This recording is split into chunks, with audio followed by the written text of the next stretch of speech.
Today, I'm going to focus on the concept of process over outcome and specifically about how that applies to the mechanics of the SDR world. If we look back at 2020, we've seen a dramatic change in what we've previously looked at to be successful in the SDR org. An example of that could be looking at the success of cold calling. Last year, with the shift from working in the office to working at home, we've seen a dramatic drop in the level of success with cold calling, thus resulting in a 35% increase in email. If I put that into context, I was speaking to a CMO the other day. This is resulting in them receiving a fresh touch point from a prospect every 8 minutes across the week. So there's a huge amount of noise being created. So it's time to change our goals. Now, when we look at goal setting, it's human nature takes over and we start looking at the outcome. We don't look at the process. Two problems with focusing on the outcome is we lose sight of the growth and progress made along the way. And the second is we neglect to create a process that will lead us to success. So when we look at creating goals and applying the theory of process over outcome, we need to focus on three key areas. First, break that goal down. For my team, myself, we will focus on getting to a singular measuring unit that we use every single day. To get there, the way we do that is we look at the timescale in which we need to achieve our goals, and we look at the task associated with achieving that goal. So timescale, look at your target for the year. Scary, I know. Remove that, make it small. So what that goes year, quarter, month, week, day, hour, even if you want to go to that granular detail. Then we look at the tasks. What task are we doing to hit that goal? Now, from being an SDR 8 years ago, it used to be hit the phone, hit the phone, hit the phone. We got to, as managers, step our game up and think far more granularly. How are we applying a multi-touch steps to reach our goal, which is we know is successful, but also how are we factoring other elements in order for us to be successful? So are we applying time to develop ourselves? Are we applying time to rest? We know how tough this job is. So combining the two will give you a single metric to go off to. That's step one, breaking that goal down.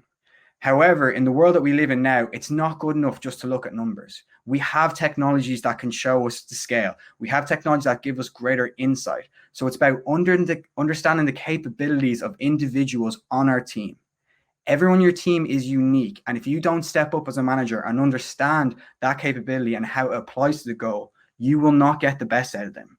One typical thing I see is that at the start of the year, we have a goal sheet and we have an individual development plan. If you're a manager, look back at them if you have them and say, are they crossing over? Are we developing that individual? Are we building them and ramping them to hit these targets based on their unique skills? And 90% of the time, people are going to say, we have that individual development plan.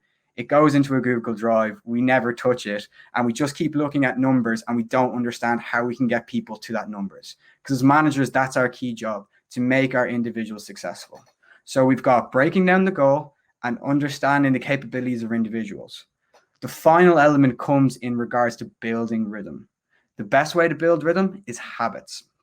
Personally, for me, I look at my team and I want to be able to remove unnecessary thinking. When I say unnecessary thinking, I'm not talking about creating zombies. I'm talking about removing those daunting tasks of saying, how am I going to hit my number? How am I going to do more calls? And giving people time and capabilities to have creative thinking. How can I do that? A creative message to a prospect? How can I manage my cold call? How can I prep for a good cold call? So I'm going to share with you guys one habit I've taught my team, and it's a process that helps you improve not only time management, but prospecting to a client. It's called the exam theory. So before I do this, can I have a show of hands for anyone who's ever spent more than an hour writing a cold first touch prospect email to a client? I'm going to put my hand up and say it's only once, but I've done that thousands of times. So what I've taught my team is the exam technique. I set the scenario for my team. Imagine you're 15 minutes from an exam. You've got all your books, notes, laptops, everything.